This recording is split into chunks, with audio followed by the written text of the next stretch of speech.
How are you doing today? How are you? I'm good. How are you? I'm good. I'm very good. I'm very excited to talk to you. I also want to thank you for just agreeing to do this. I'm a smaller artist. I'm just trying to learn and, do what I can. I mean, same. Yeah, but I'm very interested in your creative process, first of all, because your newest song is very different from what you used to make. I feel like what you used to make was kind of giving like, you ever heard the group Holy Fuck? Holy Fuck? Yeah. I haven't. Well, there's a group called Holy Fuck, and they kind of do like deep synth, like not synth pop, but more like house music, sort of. Okay. But it's very synth based. There's very minimal percussion. There's minimal drums and stuff. And your most recent song was very mainstream, I would say, more kind of poppy, summery, very. There's a contrast there, So like, what? Yeah. What kind of made you want to change up a little bit? So it's so interesting because there's kind of two answers to this. There is the answer that is just like related to why I wanted to make that song. There's also the answer that's like, this song is part of an album and I know what other songs are on that album that slightly differ from this song as well. But to specifically answer regarding this song, I listen to my own music. I had a conversation with a friend who's in a band like the other day, and he was like, I don't know anyone who listens to their own music. And I was like, are you kidding me? I always listen to my own music. I always listen to my music too. Right. And one thing that kind of started to irritate me is that I didn't have anything to listen to for like when I wanted to listen to something that was just like happy and upbeat. Do you know what I mean? Like, yeah. There were a couple of songs, like I have songs that are upbeat. I have songs that, have a good groove to them, but nothing that was like, this matches like a beautiful sunny day and just like feeling like in a good mood, etc., etc.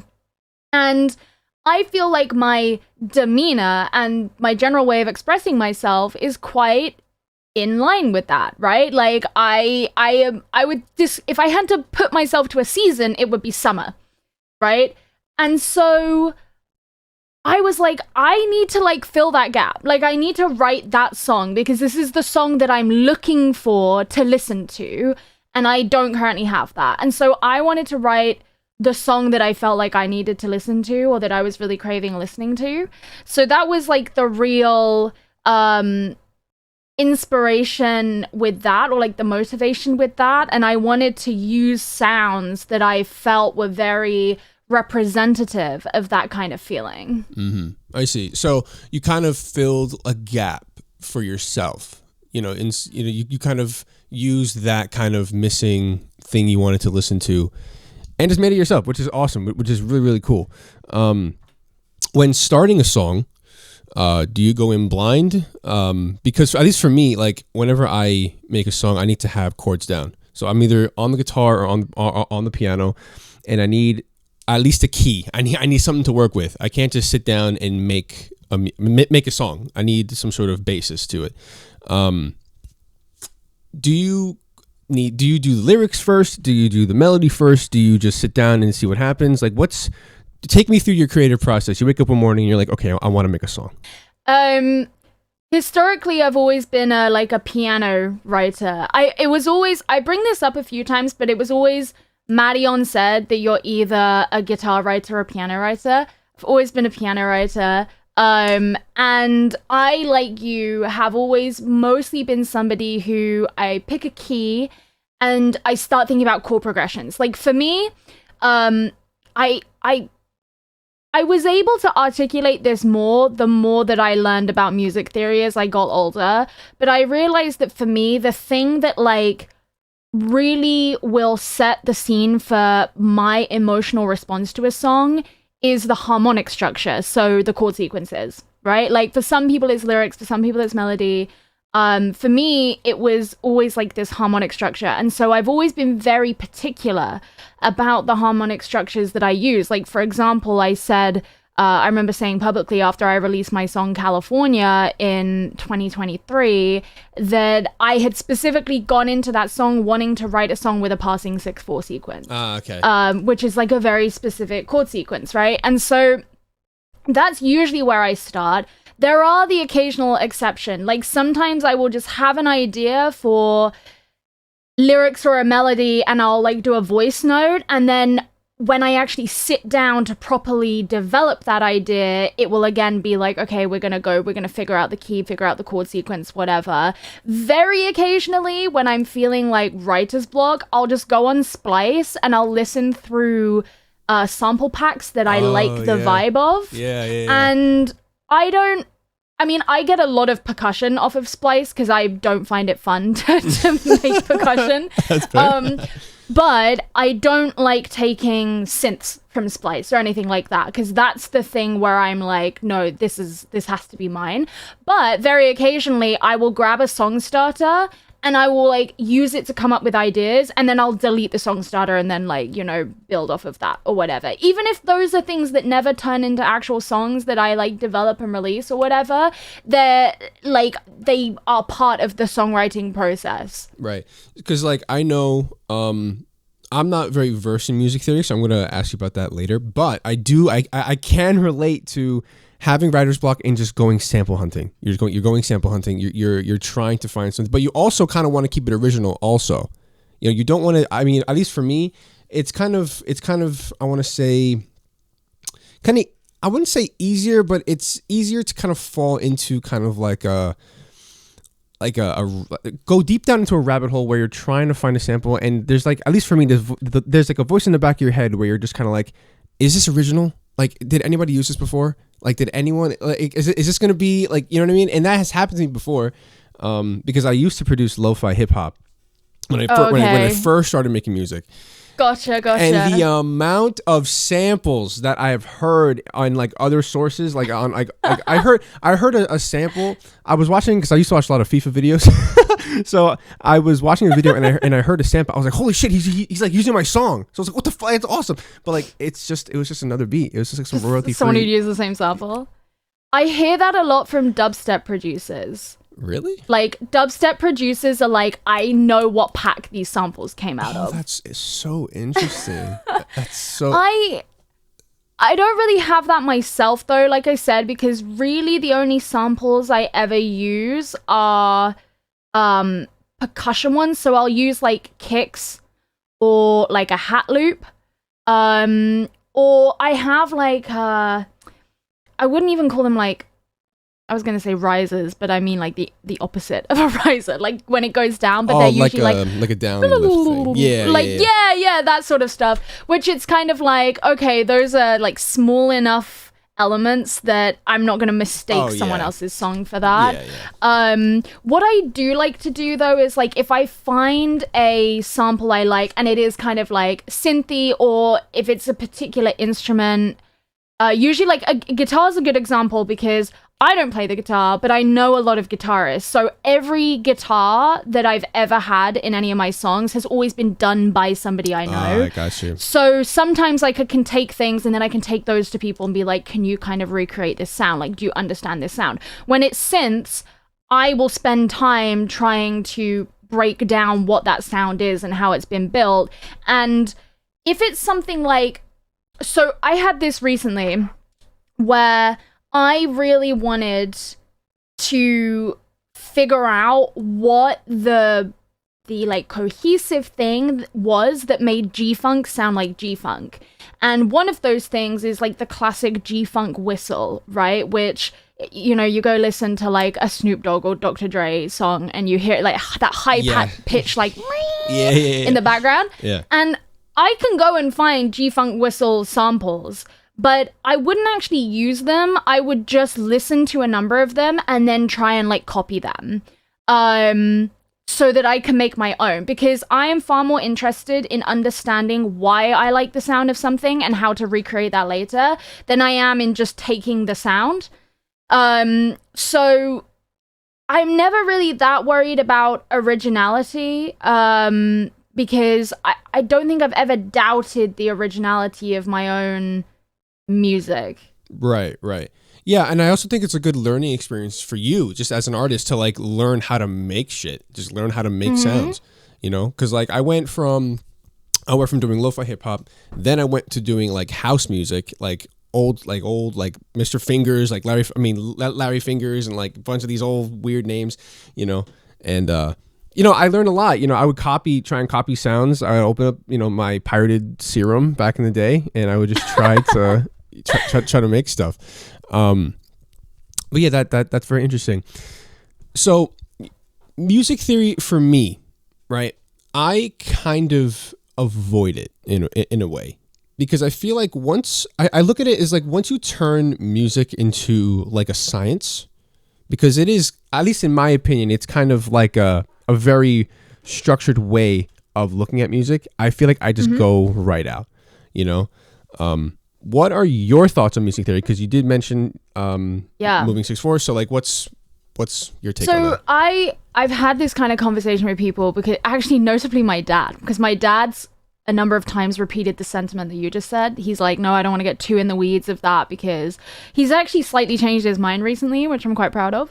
My thing with music theory is kind of like what I just said about copying samples, is I want to know why I like something. Right? So if I hear a chord sequence and I really like it, it really does something for me. And then I hear another song that reminds me of that song because of the chord sequence. I want to know what the mutual thing is between those two things, because then I know how to do that myself. Right? So that is what I love about music theory, is that when I understand what the building blocks of a certain sound and certain decision are, then I know how to recreate that later. So I don't necessarily see it as like taking music as a science. And there's plenty of things in music theory that I don't give a single fuck about. Oh, can I swear? Oh, wait, you already said holy fuck. Yeah, right. There are plenty of things in music theory that I don't give a fuck about. I mean, people like wax lyrical over the circle of fifths. I don't give a single shit about the circle of fifths. It's never done anything for me. But I do care about like modal theory, right? Like if I know that I like the sound of Phrygian dominant as a mode. You, as somebody who doesn't know music theory, may not know what that is. I have no fucking idea what that is.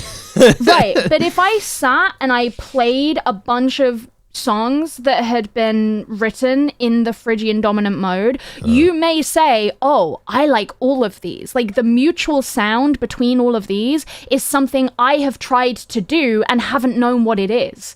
So for me, knowing music theory, or knowing the parts of music theory I'm interested in, means that I kind of have that like ability to recognize what it is I like in a sound. I see. And then know how to like lift that. I got you. So say you listen to a song and it's using like the pentatonic scale, just for an example.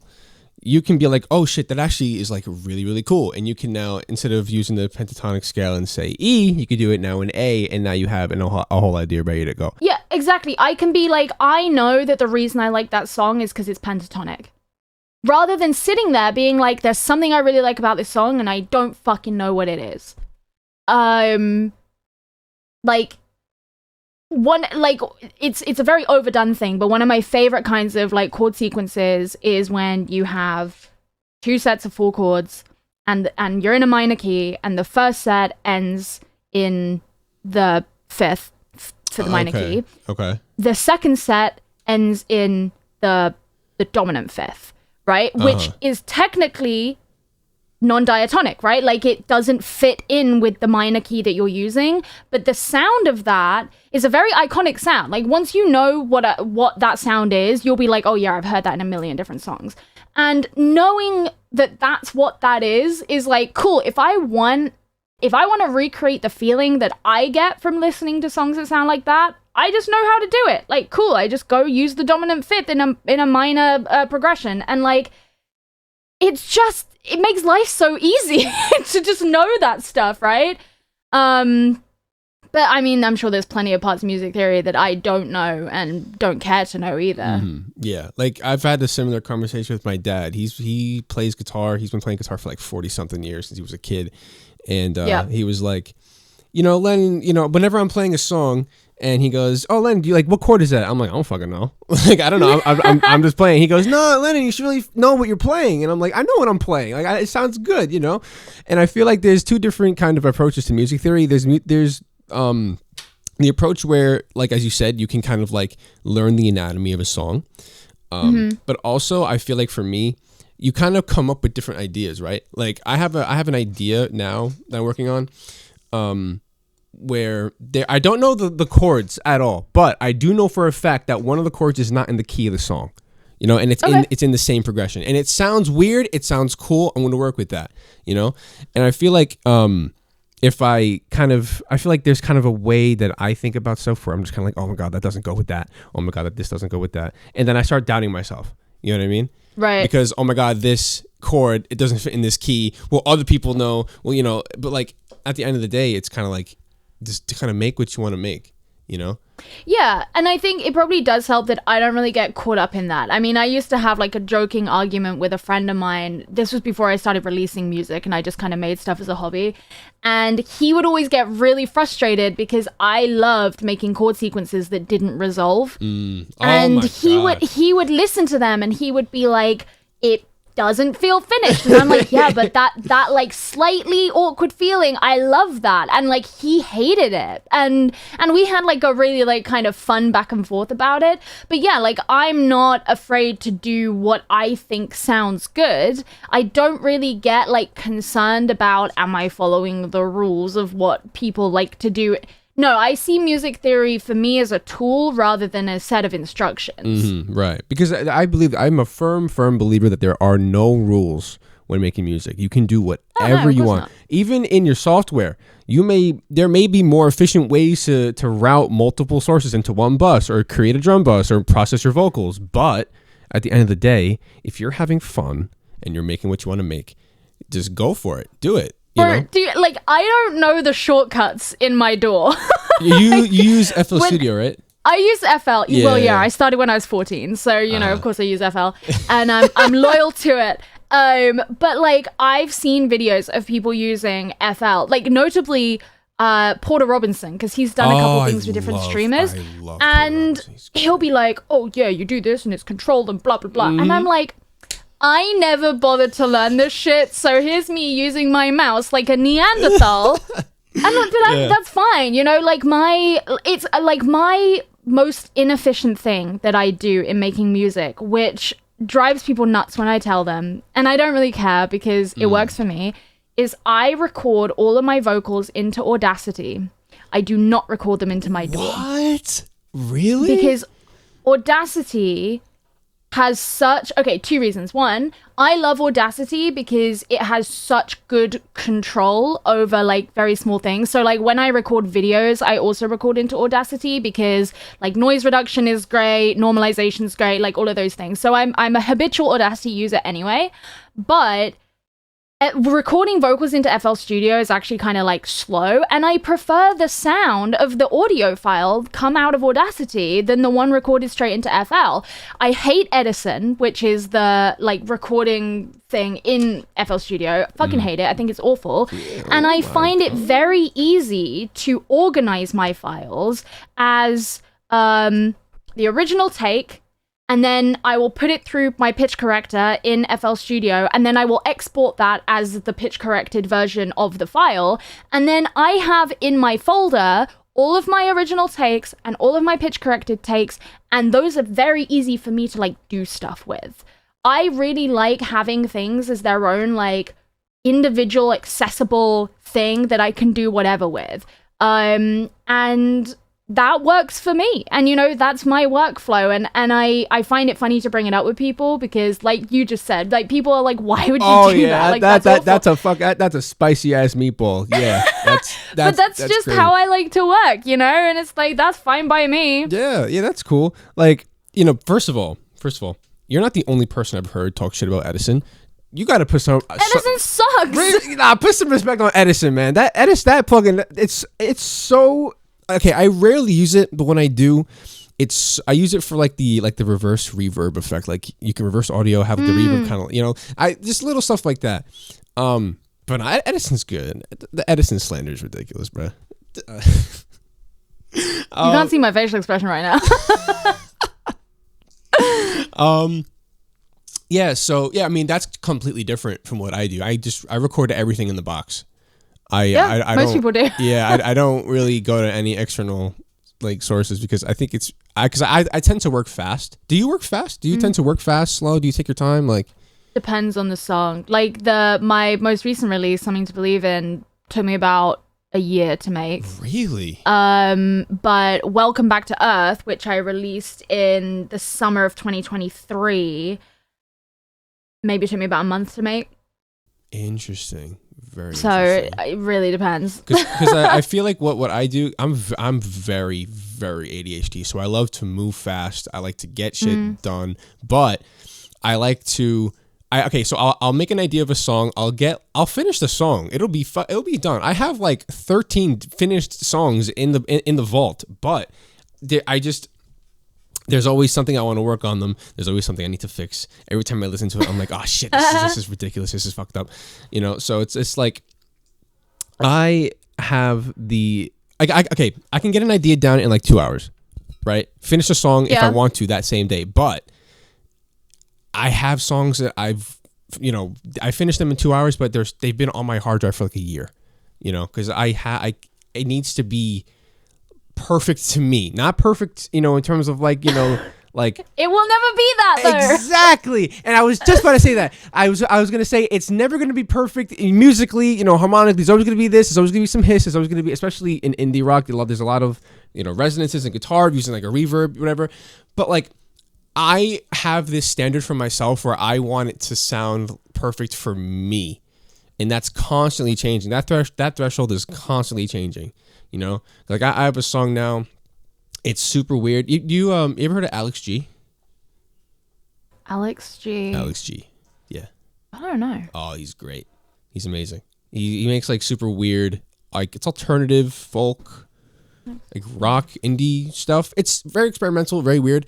But I have a song like that, and it's super weird. I know I'm probably gonna release it, but there's always like that voice in the back of my head. I'm just like, is this too weird? Is this for who? Good? Too weird for me. I mean, like it's kind of like I have this constant like battle with myself. It's just kind of like, okay, I'm done with this song, but like it has to be the way I want it to be. It's mental illness. I don't know. I don't know. But no, I think it's normal for most artists. I struggle with that when I'm mastering music. Mastering music is when I have like my mental breakdowns.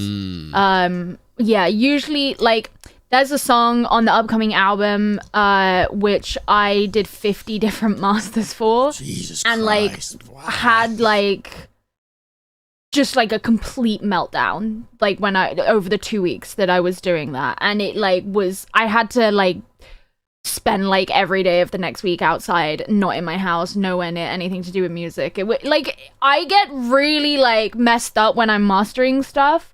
Usually for like writing and mixing stuff, I'm like fairly chill. And to be honest, like back in the day before I was releasing music, I used to just like make a song in a day and then I would just dump it on SoundCloud and whatever.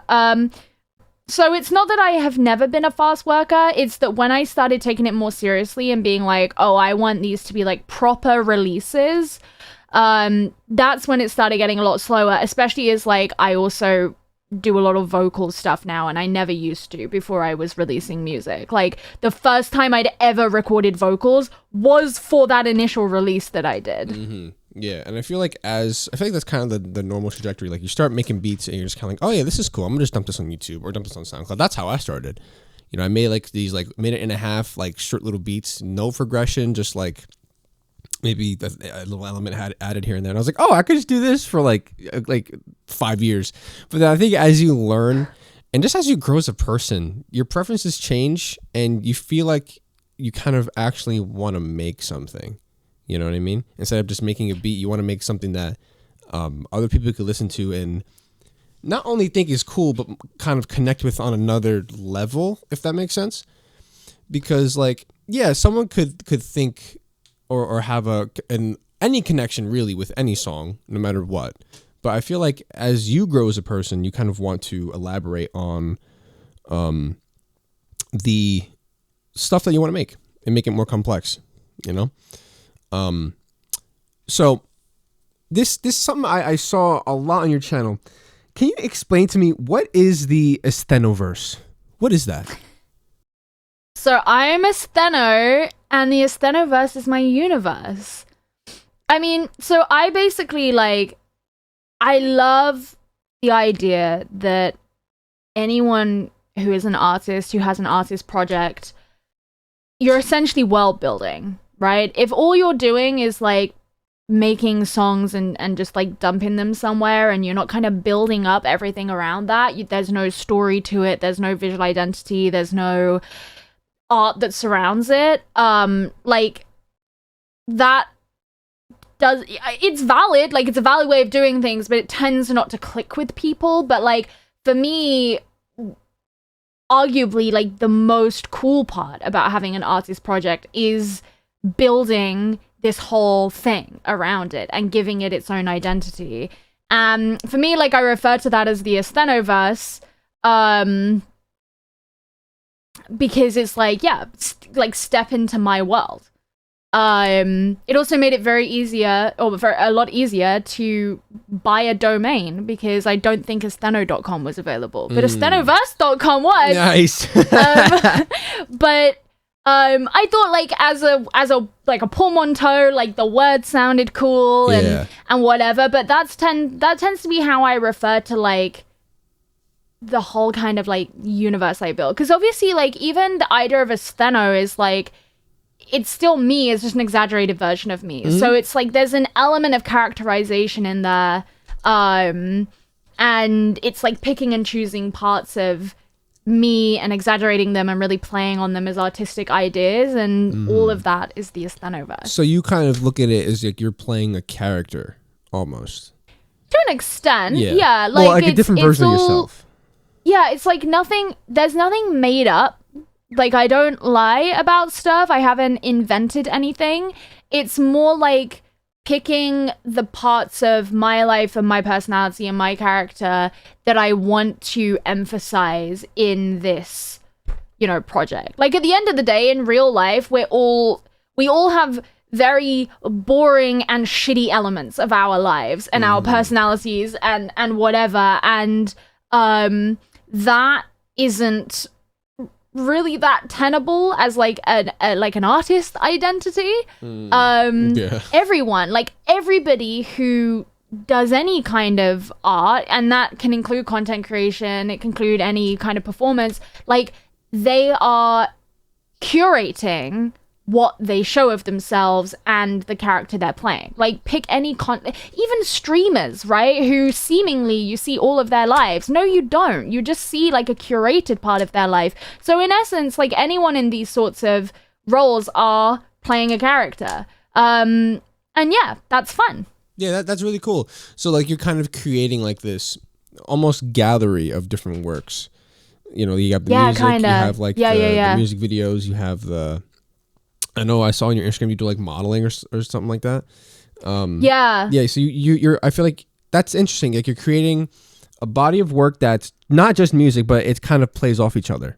You know what I mean? Yes. Okay. And, like, you can kind of step into it, and it's this whole thing. That is exactly what I'm, like, trying to do. That's cool, because I feel like the normal route is to just, like, you have the artist, and then the artist kind of personality, life is kind of separate from the music, unless he's writing about what happened in his or her life. You know what I mean? That I feel like, I think it's very, I think you find different levels of that based on genre. I know, like, a few people who are in various parts of dance music who you don't even know what they look like. Like, they're, you know, who they are is really nothing to do with anything. But if you look at, like, people in pop music, for example, those are all characters. Like, look at, absolutely, like, Chapel Roan. Like, do you know what I mean? Yeah, like Sabrina Carpenter, I think all that, those. Yeah, I think that how normal it is, quote unquote, is really, like, dependent on what genre you're in. But I do think you see it to an extent in every part of music. I mean, the first thing that comes to my mind is, like, Daft Punk. You know, no one knew no one knew what they look like. I think they like their face reveal or whatever or like their faces out there now.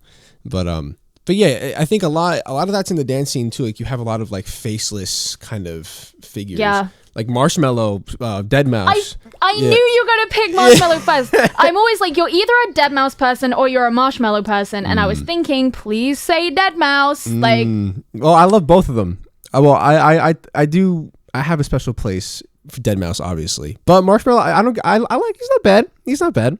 I mean, he's cool, but like that kind of definitely a Dead Mouse galley. Honestly, that's happy to hear that. It's great. but yeah, they're kind of like playing a character, and I feel like for a lot of people it's easy to kind of insert themselves into whatever they're doing, because it's almost like playing like a mute protagonist in a video game, or you can kind of insert yourself into the experience and almost kind of experience it for yourself. So completely off topic now, I heard that you have a degree in theoretical physics. Yeah. What the fuck is that about? What is that? Talk to me about that. What is that? Well, what is physics? That's the big question. Oh yeah. Well, okay. So how do you go from did you get your degree like while you were making music? Well, I mean, I started learning to produce when I was 14. Technically yes, but like I didn't start releasing music until I was 26. Okay. So I had the degree long before then. I see. So was this kind of like a career path you wanted to go down, kind of like an academic excursion? What's the meaning behind that? I come from a very academic background, and I was very academically strong in school, and I really like academic stuff as well. Could never be. I never wanted to be a physicist. I just thought it would be a fun degree. I was like, cool, I'm gonna go do that. And so I did. And I was also supposed to be doing a master's degree in theoretical physics, and I had an internship lined up at a global financial company. And then when I was in the final year of my bachelor's degree, I had a really big medical scare. I was in and out of hospital quite a lot in the latter half of my bachelor's degree, because I randomly, at the age of 19, became epileptic. And when that happens when you're an adult, they really like to test you for stuff. Yes. And kind of what happened with me was one of the tests they did sort of flagged something really bad, and so I had to go and have a bunch of other tests, and I was in this position where I was like, oh my god, I'm going to be one of these people who dies at the age of 21, and I turned out to be fine, but the whole ordeal was so intense that I was like, I have to like leave this environment. So I dropped it, and I remember I had signed the contract for this internship, and these internships are hard to get, and people like, you go speak to someone like studying at Wharton and then tell them that I like gave up this internship. Oh, they probably want to fucking kill you. 100%. So like I remember being like, this is a big deal to give this up, but I remember emailing them and saying them I need to be released from my contract, and emailing my university and saying I can't do the master's degree anymore. And I decided that I was going to go into broadcast. And I went and worked on camera in, mostly in esports, but not exclusively in esports. And, did a bunch of like presenting, commentating, all these kinds of like live broadcast sort of on camera roles, for many years. And I was doing music stuff as a hobby. And I remember various games that I was working in, I would like talk to the publisher and be like, hey, I would love to like do some music stuff with you guys. Like I'm already representing your product like on live broadcast. Like it'd be really cool. And I made like a bunch of remixes of certain like video game songs and whatever. So like people knew that I did music stuff. And then in 2022, I mean, my career was going really, really well, and then very suddenly it wasn't. There was like a long-term kind of contract that I was expecting to get, and the game that I was working in at the time, things were going really well in, and then suddenly, because of all sorts of shit, that didn't end up happening. And at the same time, I went through a really devastating breakup. So like everything that was going really well in my life suddenly just went nope, like disappeared, like went to the ground. Yeah, I definitely, yeah, for sure. Yeah, that's I recently had something like that happen to me where it's like everything was going perfectly fine. I was finally getting back to where I was going to be, and then I also went through a similar breakup situation thing. Completely just deflated me, and I was just like, oh my God. So I felt I'm now in the process of like working my way up again. And that's never it sucks, and it's really hard. And I went through that really long period of like I did not know what I was supposed to be doing. I totally like lost myself, and it was I was like 25, 26, and I had never like felt this before. I had never really like had a failure in my life before. And I ended up writing what became my debut EP as a catharsis. It was the only thing that I could kind of find that I like wanted to get out of bed for a while. And that was how kind of music went from there. So the theoretical physics thing to music thing seems so disparate and crazy. And I suppose it is a crazy story because I don't think my 20s have been spent how a lot of people's 20s are spent. But that's the sort of timeline between those two things and how we got from A to B. Yeah. Like, I mean, I have yet to really experience my 20s yet. How old are you? 21. Oh yeah, so yeah, you got so much to go. yeah, and I hear a bunch of these. There's a bunch of memes on like Instagram where it's like, oh yeah, live your life in your 20s. You know, like I'm just like, dude, I'm over here just like trying. I have no idea what I want to do. I have no idea like a career path. I mean, I have a subject that's interesting to me. I have something that I like to research and learn to like get to know more about, but like. I have no idea what the fuck I'm doing, and that's kind of scary. And I feel like everybody goes through that. So I think if someone at 21 tells you they know what they're doing, then they're lying to you. either lying or they're rich, probably. Well, yeah. Well, even then, like being rich doesn't mean you know what you're doing. It means that you're able to not know more comfortably. Yeah. That is true. Yeah. So back on the kind of like esports thing, what is that life like?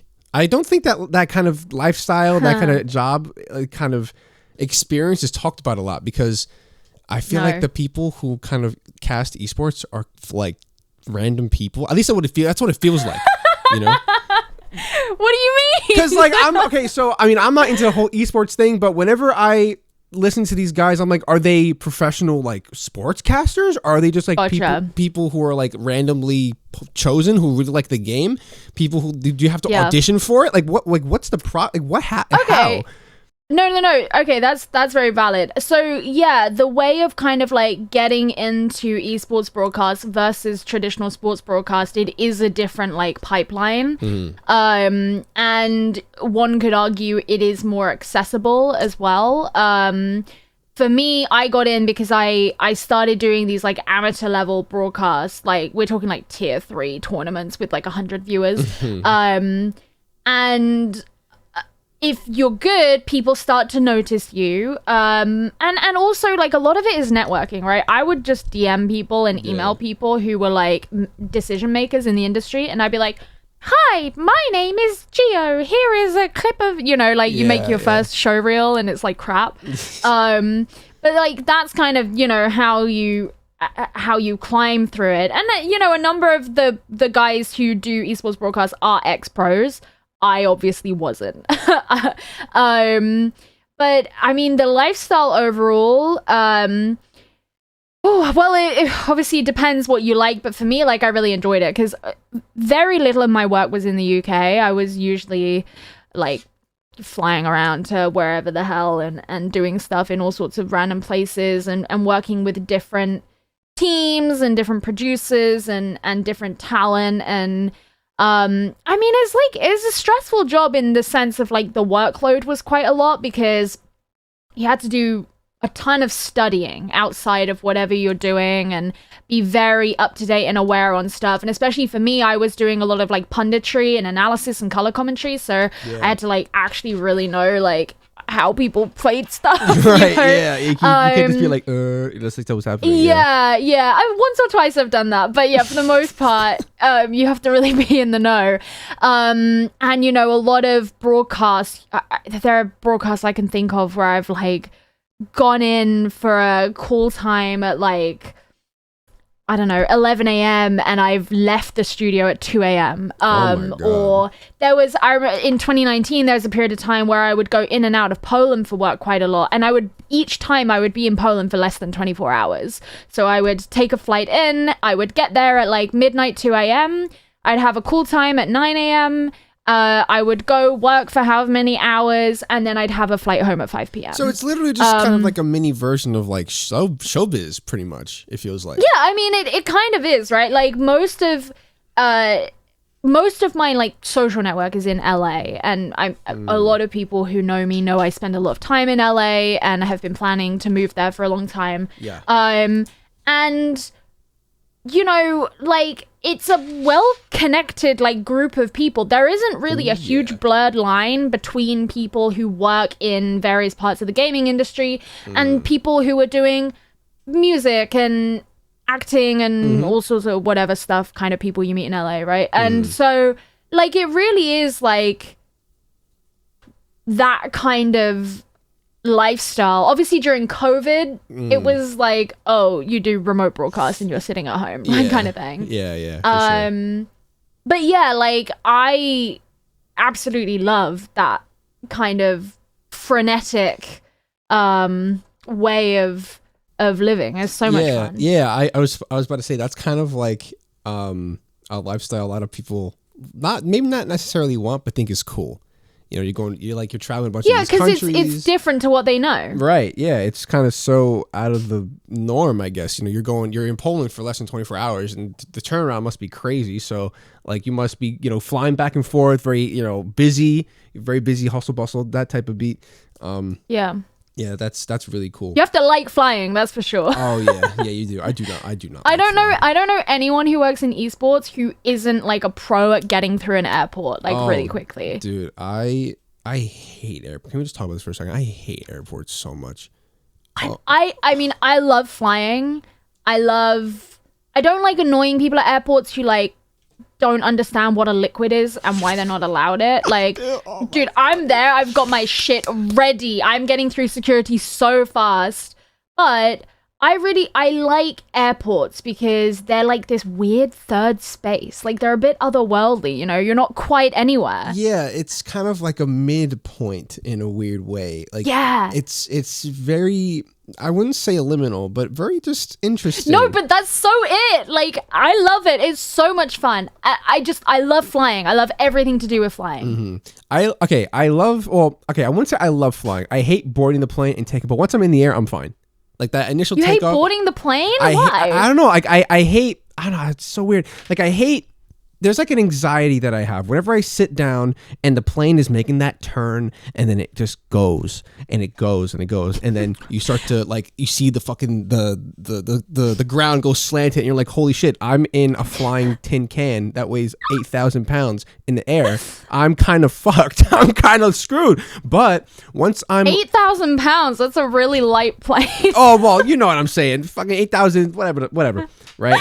I mean, like, regardless, I'm in a flying Arizona can through the air. But once I'm in the air, everyone's chill, and there's no like anything. I'm good. I could take a nap on a plane, no problem. It's just like that. The funny thing is, like, I'm like, my like low key passion project is like plane crashes. I love them. What? And I know so much about them, and but I can easily like watch videos about plane crashes and then just get on a plane and what the fuck?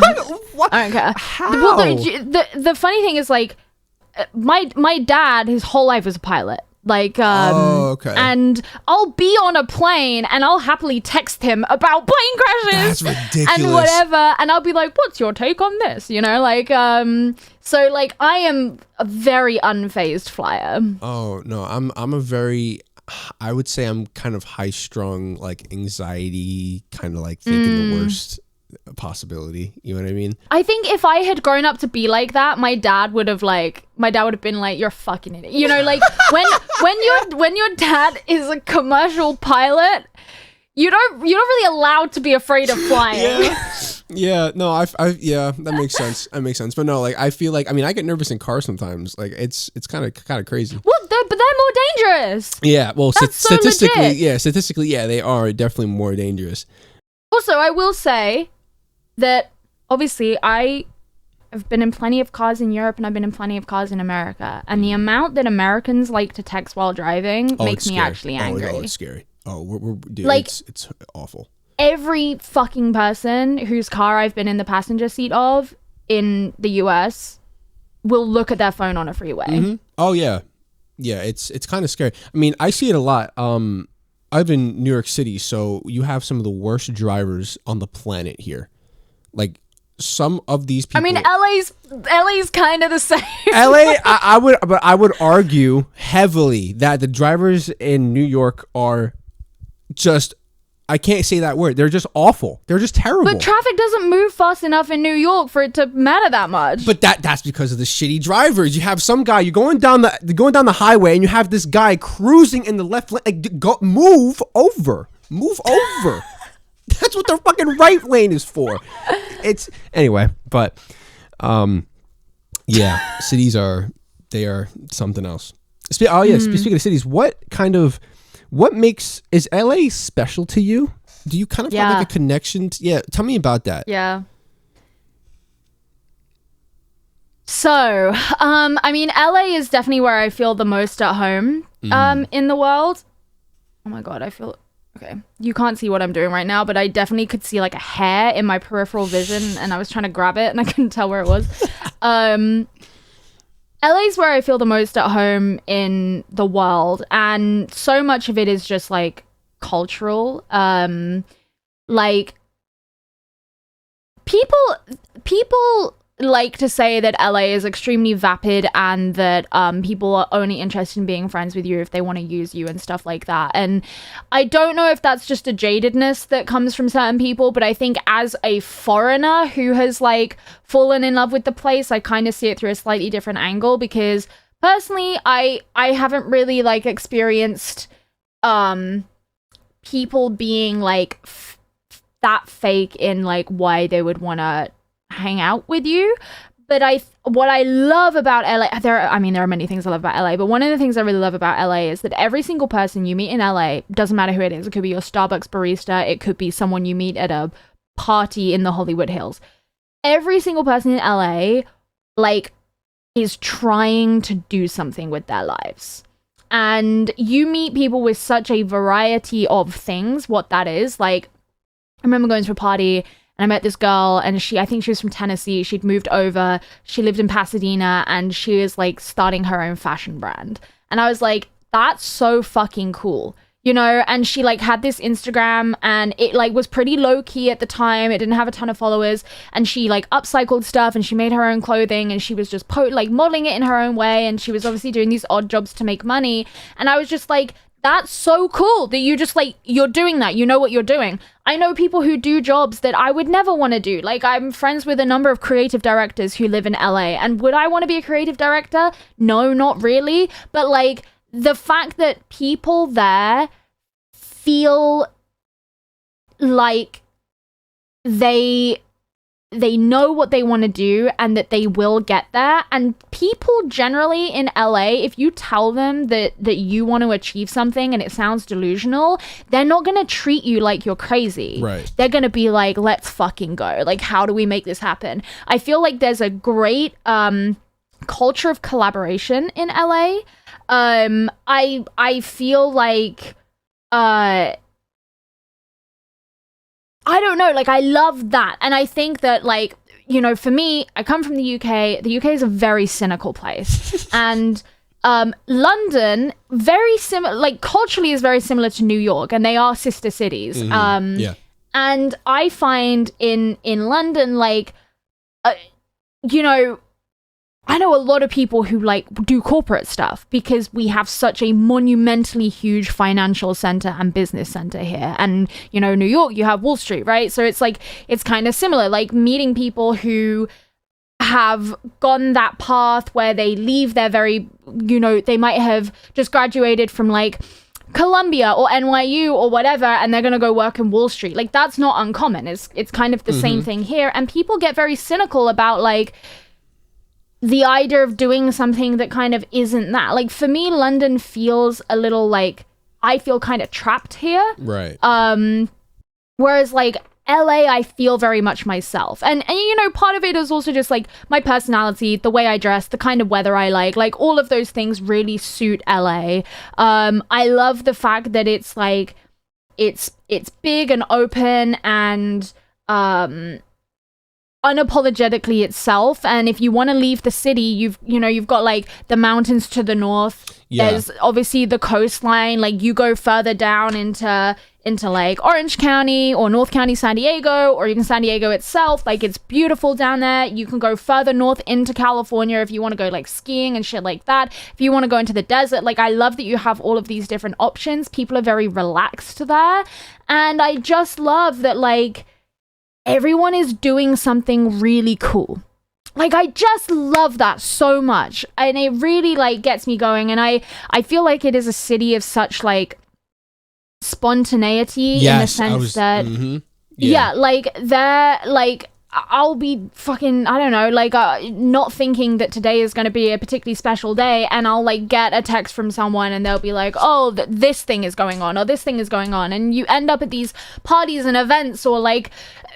I've ended up at like these little like video stores in Silver Lake where like people are showcasing their like short comedy films that they've made, and I'm like, I would have never known this was happening. Like, if I was driving down Sunset through Silver Lake and I just happened to drive past this place, would I have thought something cool was going on in there? No, I would have been none the wiser. But I just know that because it's LA, that's always happening. Yeah. And that's cool as fuck. That is really, really cool. I feel like a lot of people who do go there, who do have an idea, they don't have... Well, no, they do have an idea of what they want to do. You know, it's the people who feel locked down by their environment.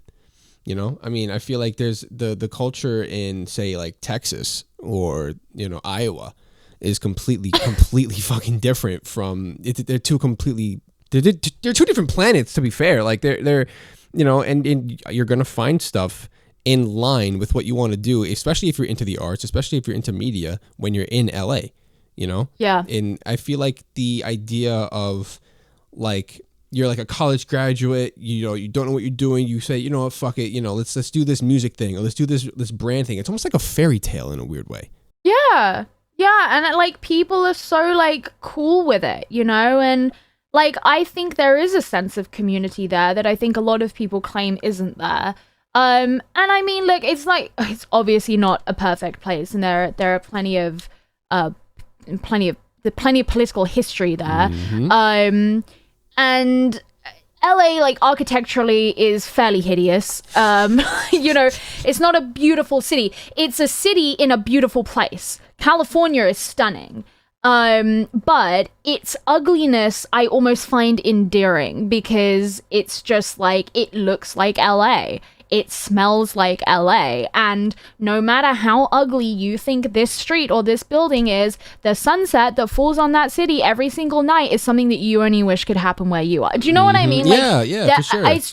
I just really love it there. And it's funny because the first time I ever went to LA, I really didn't know how I felt about it. But I just feel like so whole when I'm there. I feel like the boundaries of my life and how big my life feels at its biggest when I'm there. Yeah. I mean, I definitely can relate to that part living here. There's always something going on. Always. There's either, you know, I mean, I go to class in Manhattan, you know, right by the World Trade Center, and there's always people, either a band in the subway or a guy, like I was coming home from class Tuesday, and there was just a guy in the train car playing the violin. You know what I mean? Like just doing that, you know, and chilling, you know. And sometimes classic New York. Yeah. And sometimes, you know, when you're on the train, it can get kind of annoying if you just want to go home. But sometimes it's really nice. Sometimes it's really, really nice. You know. Yeah. They're just different experiences that you have in other places, and especially a city, and especially a place as diverse as LA and New York. Like you find just everything here. Especially if you want to do. I think there's art. There's either music playing. There's art everywhere. Like you kind of feel. If you're in that world, if you're in that sphere, you're kind of like, huh, okay, this is really, really, really cool. Yeah, but yeah, it's interesting how much a place can kind of bring about a potential career. You know what I mean? It's kind of crazy, you know? I feel so strongly about that, like that your environment can just like, it can make or break your mood, it can make or break your sense of self, it can like all sorts of stuff like that. And I think that when you know what your environment is, like the way that can just amplify you is like crazy, you know? Yeah, for sure. Especially, like I said, especially if you're in like that sphere, you know, because there are a lot of people who think LA is vapid because, you know, there are a bunch of influencers there. There's a bunch of like, you know, spineless, quote unquote, so I'm not saying this, quote unquote, spineless people, you know, they just want to make money off of you. They're just trying to get, you know, do whatever. But I feel like there's a lot more nuance to that. In a place as big as LA, in a place as big as New York, there's definitely nuance in the people there, obviously. You know, people are there because they have a vision, they have an idea, and they felt held back, you know? Yeah, and you know what? Like, I would rather be in a place where, like, people dress up in their little Pilates outfits because they think it makes them look cute and take photos of themselves on the streets than be somewhere where you're going to get constantly side-eyed and like have snarky comments made because you dare to try and enjoy your life. Do you know what I mean? Like those things, I'm not that bothered by people just doing like harmless things that make them happy. And if that means dressing up in like a little pink Lululemon set and going to your reformer Pilates and speaking in a Valley accent, you do you. Like, I have nothing wrong with people who want to look hot, feel good about themselves, feel happy with the things that they do in their lives. Whatever that is, as long as it is not causing harm to someone else, I'm so cool with it. And I think that's what irritates people is, you know, it's just like, you don't see enough pain in it. Yeah. Do you know what I mean? Yeah, I feel like the people who are like that, who are like, oh, you just shouldn't fucking do that. Why are you talking like that? Are just people who aren't happy with themselves. And I feel like when they see other people happy, they kind of they need to project, you know? Like, I actually, when I was last in LA a few months ago, a friend of mine who is from here, I went to university with her, but she lives in New York and has lived in New York for a few years. She flew out to LA to come and see me. And when we were like walking along the street in Venice, I don't know, some random person was walking the other way and said hi to us. And I said hi to them back. And I turned to her and I was like, you will have never, ever seen me do anything like that in London. And we kind of laughed. And I was like, look, I know that like in London and New York, like hostility is more like cool. Because I would never randomly say hi to someone in the street in London. Oh, dude. I was like, you can't do that here. And like, if someone says hi to me in the street in LA and I ignore them, I'm an asshole. In London, you're normal. Oh, it's the same thing like the here. person saying hi is the crazy person in London. It's the same thing here, yeah. It's exactly the same. Yeah, it's crazy. But in LA, the person not saying hi back is the crazy person. So I was like, I know it's gonna look weird because you only know me in London, but like, yeah, you just can't not be friendly to people here. People are nice. Yeah, I feel that's such an interesting thing because even upstate New York, the people are just different. The people say hi to you. Like you could. It's so easy to feel invisible in the city, which is so weird. No one talks to each other unless you're with your friends. You know. Yeah, I mean, like my none of my family live in London. And my brother lives, I don't know, like 300-400 miles away up north. And the north of England is very culturally different to the south of England. And anytime he's in London, which isn't often, he's always like, I fucking hate how people are here. Like, I hate that people think they're too good for anything here. And like, it's kind of true. London is like that. And I'm like, that's, you know, it's like, I'm protective of it because I'm like, okay, yeah, everyone's an asshole, but like, that's my asshole city. Yeah, yeah. You know? Like, yeah, but, yeah, it's very, very different in other parts of the UK. Mm-hmm. Yeah. Yeah, I feel like, I don't know, I wish people would just like talk to each other more. You know what I mean? Especially now. See, I'm like fine with it in London. I don't want people to talk to me in London. Really? Like, I want to be left alone and just to get on with my life. I find it really weird if I'm on like the tube in London and Northerners or Scottish people are like talking really loudly and they're like looking at the maps and they're like, oh, I think we have to go this way. And they're like looking for someone to ask. I'm thinking like, don't fucking come to me. Oh, you know what I mean? Well, that's different, dude. I'm telling you. Directions in the city are horrific. It's like if people do it, I really don't mind. And sometimes I do just interrupt people when I overhear them, and I'm like, I know the answer to what they're looking for. I'm just gonna tell them. Yeah. But like in general, I don't really like to be interrupted in London. I just kind of like to be left alone. I go into asshole mode, but I do like that people are really nice in LA. I think people are just like, I don't know, people are just generally not suspicious of each other, which I think in London, like, and generally the south of England, which is where I'm from, people are. And like, that's quite nice. Like, I've spoken to so many random strangers about all sorts of random crap in LA that I never would have in London. Mm-hmm. Yeah, and it's sorry.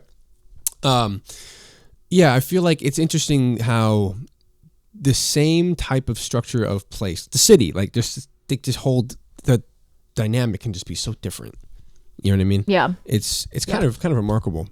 I mean, New York is definitely different to LA, which is definitely different to London, which is definitely different to Dublin. You know, it's just, I think the people kind of make the place. Oh yeah, and, for sure. In a place with like LA, where there's a bunch of people who are kind of in that, they're all kind of there for the same reason. They kind of all have an idea, or they all kind of have a vision, and they want to do it. I feel like there's a lot more cohesiveness in those interactions. You know what I mean? Mm-hmm. Mm-hmm. So yeah. So final thoughts, final questions. Yes. Where do you see your musical progression going? Do you see yourself switching genres? Because the contrast between your earlier stuff and now is pretty different, like we discussed before. What do you see for yourself in the future? I definitely see myself like staying in this kind of like electropop, dance pop kind of thing, and there's music that I'm working on and will continue to work on that is more influenced by like the dance side of it, but is still dance pop, and there's songs that I'm working on and have worked on and will work on that are less that, and they're definitely more, I think ballady is the wrong word, but like you know what I mean, like it's not really so much about that. So I think like one thing I'm really excited about with this album is that I really know what its sound is and I really know what it's trying to be, and that's very exciting. Obviously, like I could release it and then my sound evolves into something else. I don't expect every project to ever for me to ever do sound exactly the same, but I definitely like anticipate remaining in this kind of like pop realm. But like I DJ as well, so it's not like I'm completely removed from anything in dance music, because like these are the streets that made me kind of deal, right? Like, yeah, for sure. I love dance music, so I still do stuff like that. But one thing that I really am kind of looking forward to is that once the album's done, I really want to start like doing live performances, like not just DJ sets, but actually like singing and stuff like that. And like I'm doing a lot of like dance classes and singing classes at the moment. Yeah, and so that's really like where I kind of want that to go. And I just want to like really grow kind of like my audience. I think I'm still in that phase where like I'm trying to land on who my real kind of audience are. I really want to connect to more women. That's something I've been saying for a little while. And kind of like figuring out how to do that. But yeah, that's kind of like how I sort of see it going in the, I suppose that's still like relatively short term. Yeah. That's not really like a 5-year plan, so to speak, but yeah. Yeah. No, I feel like I was afraid of change. You know, like I was making lo-fi hip hop, and then I went to jazz, then I went to house music, and then I went to lo-fi house, and now I'm doing indie pop. Completely 180 difference. And I was scared. But now I feel like this is kind of what I'm going to be doing now. You know what I mean? And I'm completely happy with that. Yeah. You know, like I remember the first indie kind of rock song I made. My first attempt at making something. It was like it was just a completely different genre, completely different vibe, and I felt like it was kind of sticking out. But then I kind of realized I wanted to stick out because it's a change that I'm really gonna be happy with, you know? Yeah, of course. So yeah, really, again, thank you very much for having this conversation with me. I really, really appreciate it. Thanks for inviting me. Absolutely. Yeah, awesome. Good stuff. Really, yeah, you make good stuff. What can I say? You make good stuff. Thank you. Yeah, and yeah, I wish you luck on whatever you got going on, you know? And yeah. Thanks, I appreciate that.